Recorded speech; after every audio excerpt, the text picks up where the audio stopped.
ગુજરાત રાજ્યમાં છેલ્લા કેટલાક સમયથી રેગિંગની ઘટનાઓ સામે આવતી રહી છે અને પહેલા આ પ્રકારની ઘટનાઓ ખૂબ બનતી, જેના કારણે સરકારે રેગિંગને લઈને કાયદા બનાવ્યા છે. તે બાદ ઘટનાઓ બનતી ઓછી થઈ ગઈ, પરંતુ છેલ્લા કેટલાક સમયમાં રેગિંગના કિસ્સા સામે આવી રહ્યા છે અને સૌથી વધારે રેગિંગના કિસ્સા મેડિકલ કોલેજમાંથી સામે આવતા રહે છે. ત્યારે હવે ભાવનગર મેડિકલ કોલેજમાંથી રેગિંગનો મામલો સામે આવ્યો છે. તો મળતી માહિતી મુજબ ભાવનગરની સરકારી મેડિકલ કોલેજના સિનિયર વિદ્યાર્થી સહિત 6 શખ્સો દ્વારા માર મારવા, અશ્લીલ શબ્દો બોલવા, અપશબ્દો દઈ અને માર મારવા સહિતની 2 ફરિયાદો નોંધવામાં આવી છે. તો આ ફરિયાદોના આધારે પોલીસે તપાસ હાથ ધરી છે. તો બીજી તરફ એન્ટી રેગિંગ કમિટીની બેઠક ચાલી રહી છે. સાથે ઇજાગ્રસ્ત 3 ડોક્ટરને સારવાર માટે સિટી હોસ્પિટલ ખાતે ખસેડવામાં આવ્યા હતા.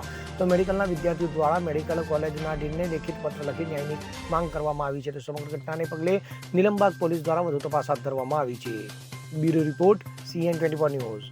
હવે જુઓ દેશ દુનિયાની તમામ ખબરો તમારી આંગળીના ટેરવે. ઉઠાવો મોબાઈલ અને Google Play Store પરથી ડાઉનલોડ કરો અમારી CN24 ન્યૂઝ મોબાઈલ એપ.